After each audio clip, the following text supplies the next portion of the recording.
All right, my beautiful Aries, how are you, my gorgeous ones? I see that for some of you in the relationship area, some of you it dried up and others of you it got real.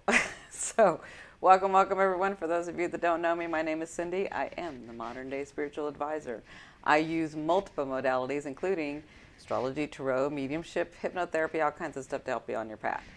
So, my gorgeous ones, because it's such an active sky in November, I'm not going to be able to delve deep into any one subject because I wanted to kind of sprinkle everything around. We've got a lot of things going on in November. The biggest thing is that Jupiter is moving signs into its own sign. So it's the ruler of Sagittarius that's going to be moving into Sagittarius, where it's very optimistic. It's not like it's going to behave or it was behaving in Scorpio. So that's kind of one of the big things going on. For you guys, Venus has been retrograde in your 7th house. Ooh. There's been some adjustments, some stuff going on. So, let's get started. I did want to mention, and I'm sorry if I say it again at the end because I keep forgetting, but I did want to mention for the video, the sign that has the most viewed video in November will, in December, get a full Celtic spread, tarot spread reading, and a full astrological reading. So whichever sign has the most viewed video will get that. So be sure to view this, be sure to like it, share it out, get it out so that you guys could win. All right, so let's get started. I'm gonna go kind of fast. I'll do my best not to make this a long video. So if I don't delve deep into some things, it's okay. After this, I'm going to be doing the Venus retrograde series, the Pluto series, which we talked about Pluto a little bit in October. Then I'm going to be doing December's, okay? So let's get started right off the bat, November 1st. So November 1st, Venus is retrograde in your 7th house, right? 12, 11, 10, 9, 8. Well, it's been in your 8th house, but it's going into your 7th house, right? So 8th house, shared resources, other people's money, but it also has to do with relationships because it's moving into that 7th house of Libra, right? So on the 1st, it's going to move into that house. So there's going to be some amending, reorganizing, reevaluating. You know, the 7th house is the mirroring house. A lot of people like to call it the relationship house. But I like to call it the mirroring house because the people around you, all those relationships that you have around you, they're just mirroring you. They're trying to, there's something in that relationship that you are trying to understand, that you're trying to experience, that you're trying to discover. That's what this house is about. With Venus moving in there, Venus has to do with love, luck, or money. Okay, so there could be some clearing of stuff. Maybe you were dating somebody and now you're going to make them your girlfriend, boyfriend, like it's going to go to the next level. Or maybe you're not. Like, I know how you are, Aries. Remember, my Venus is an Aries. So this is that time. You've sort of been already working on it. You kind of had a clue about it. Maybe if you're married or you're partnered, you were dealing with maybe them trying to adjust something or you trying to adjust something. Whatever this is, Venus is going to go direct in the middle of the month, and I'll go over that in a minute. But Venus moves into that sign, into your 7th house on the 1st. And also on the 1st, Mercury changes signs. It moves into Sagittarius. Sagittarius is a very optimistic sign. Sagittarius wants to make the unknown known. Sagittarius is about higher learning, higher education, the bigger understanding, philosophical understandings of things, right? Mercury comes with a message. So, but it's going to be an optimistic message because it's in Sagittarius. I feel like if you look here, I feel like it has to do with this Jupiter because it's conjunct to this Jupiter, right? Conjunct means they're speaking together. They're conversing. They're trying to figure out what to get you, what to give you, the gifts to give you, right? And Mercury loves to bring messages.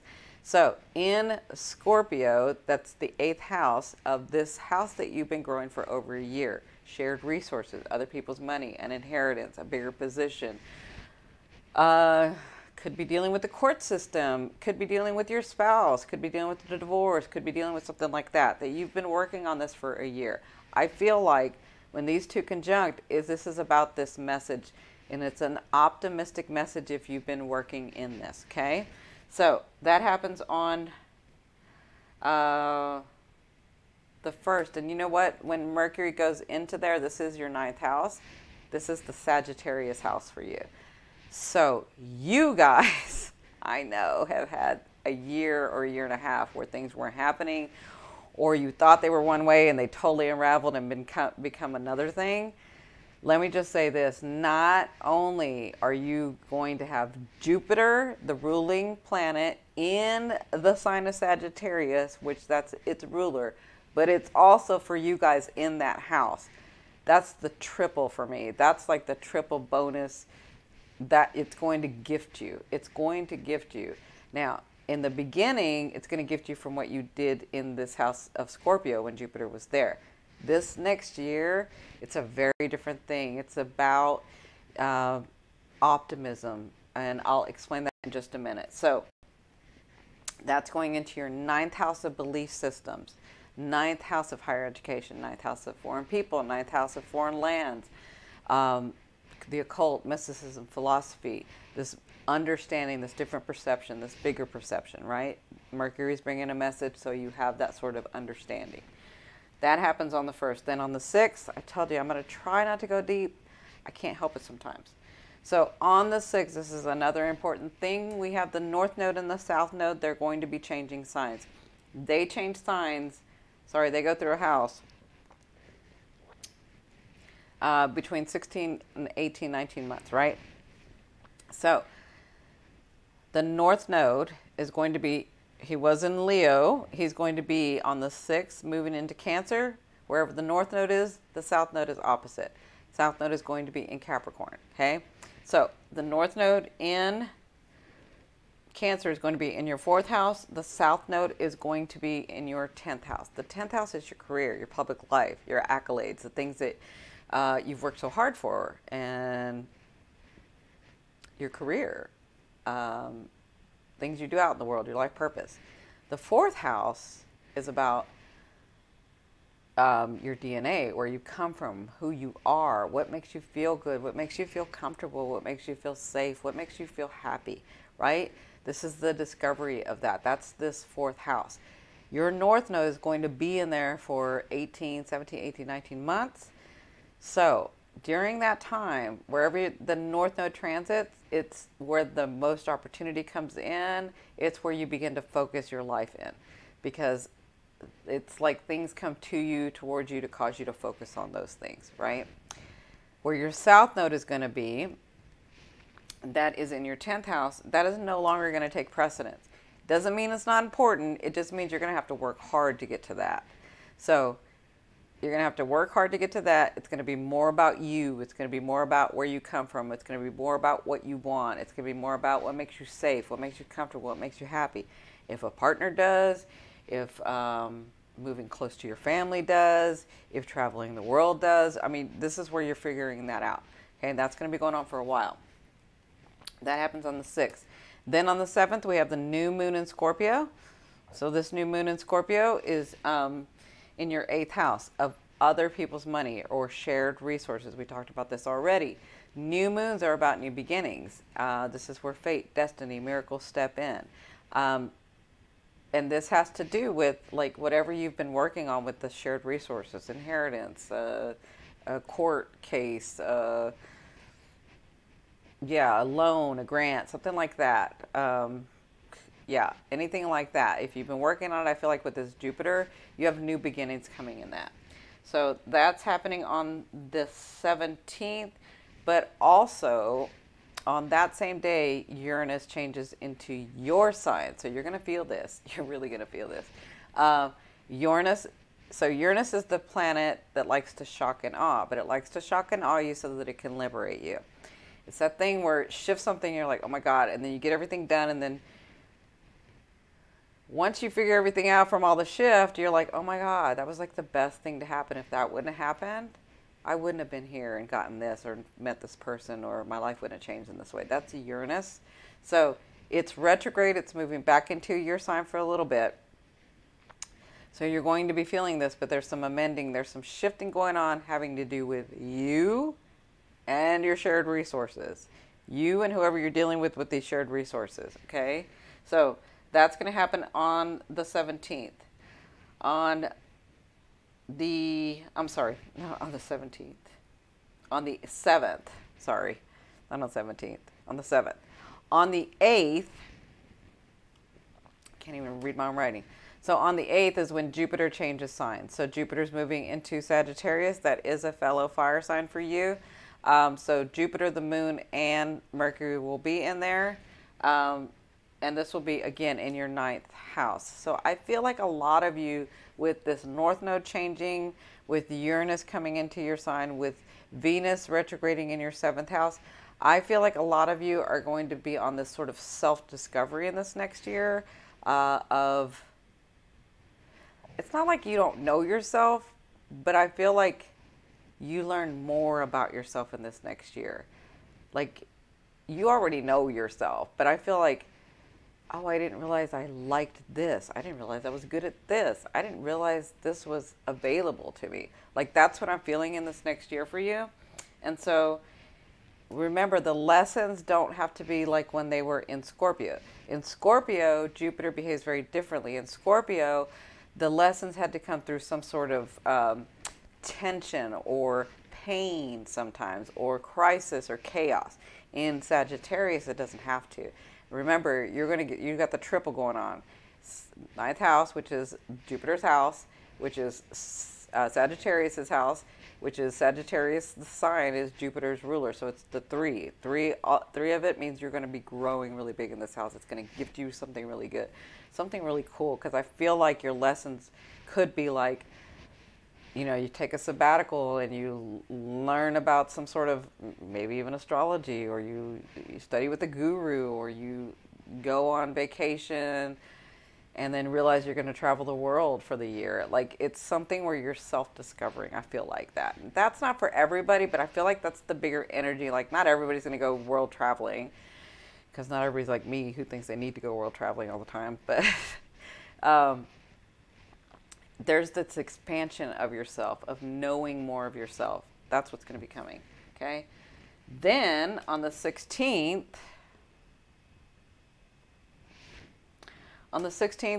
Mars moves into Pisces. So it's moving out of Aquarius, where, again, it will behave differently in Pisces. It's got to behave, it's got to obey Pisces rules, right? While it's in that house. It is your ruling planet. So you're going to feel this in your 12th house.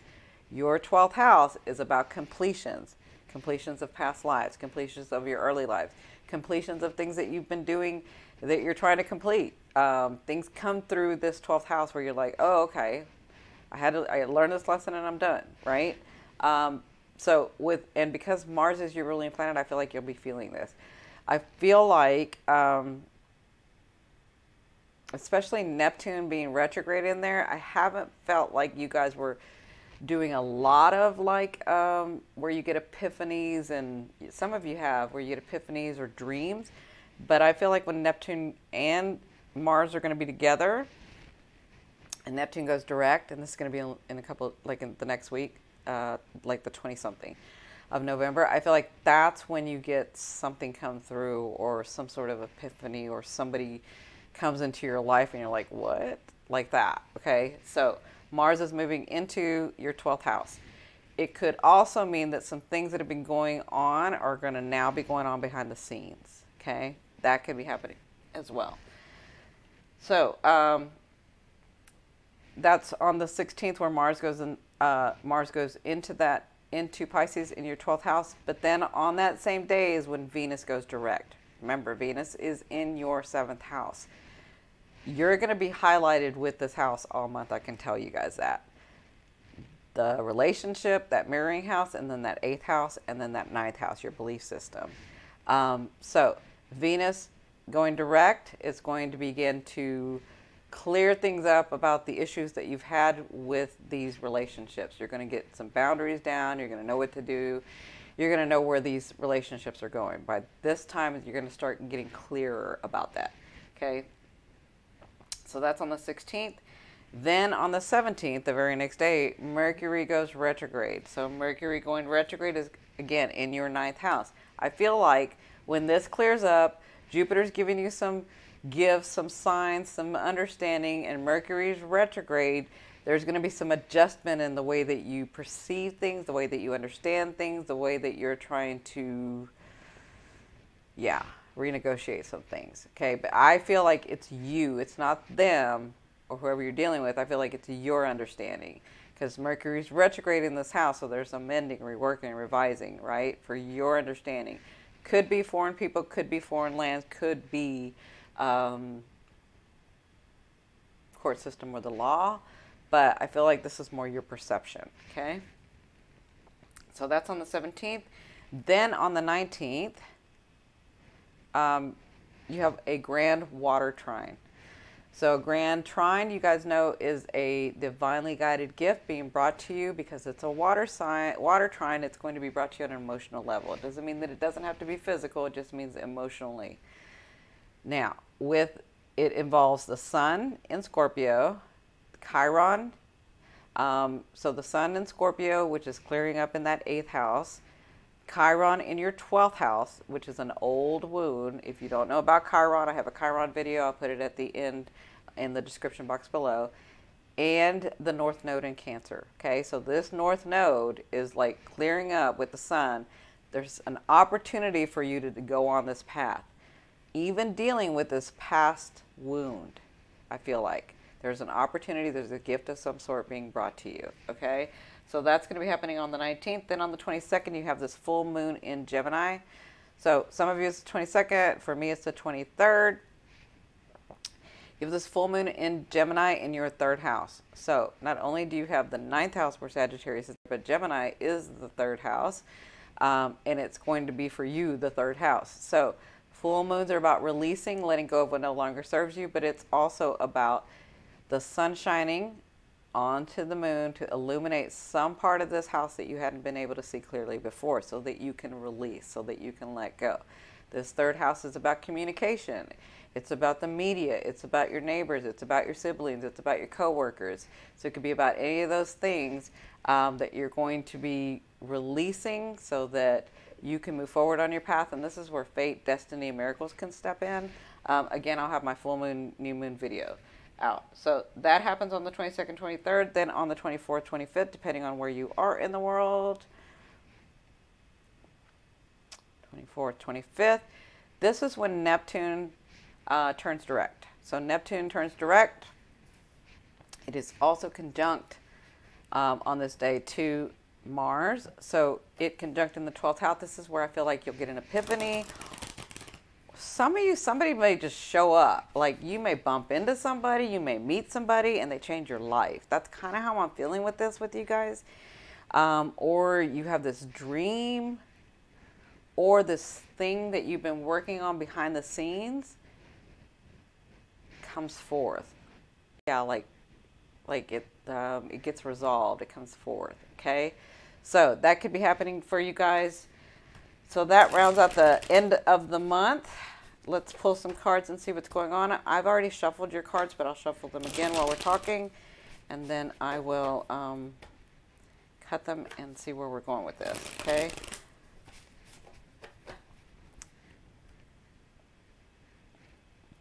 One, two.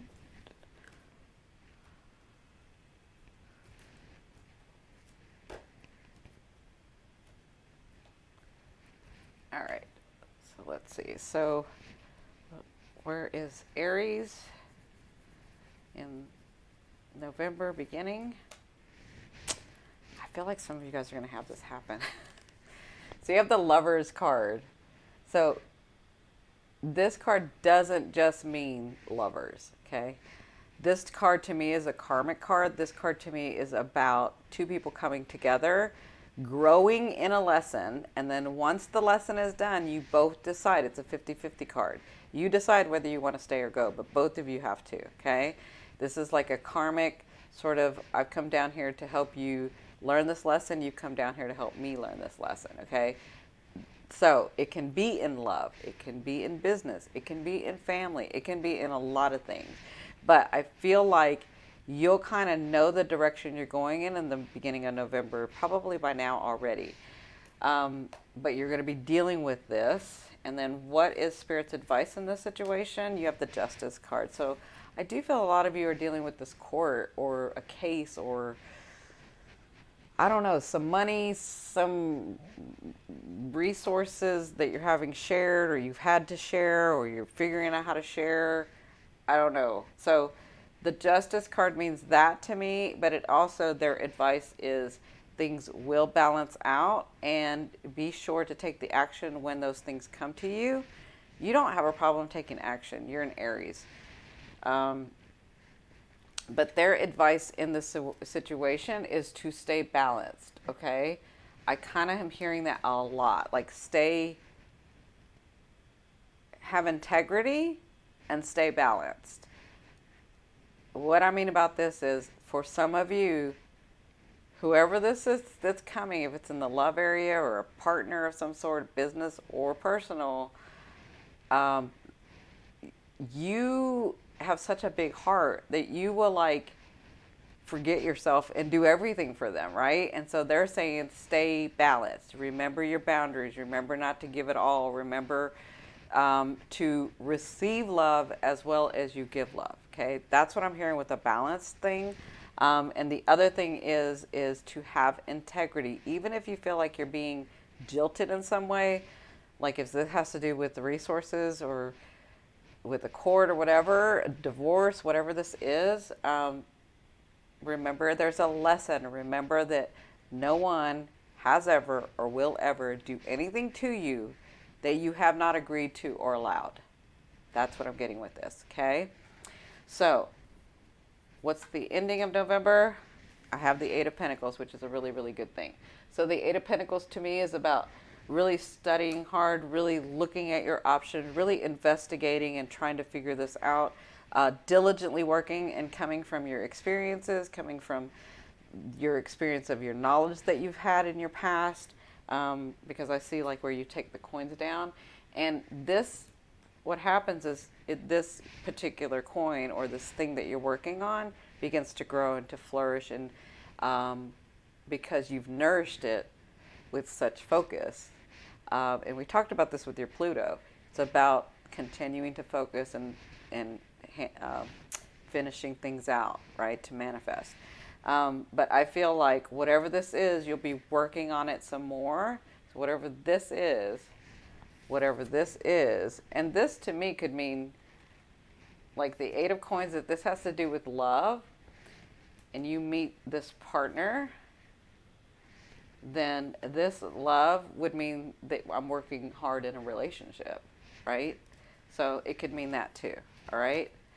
All right, my gorgeous ones, have a wonderful, wonderful month. I will be getting out the Venus Retrograde series, and then the Pluto, and then actually I'm going to do the North Node, South Node series as well, and then December's. I love you, love you, love you. Bye.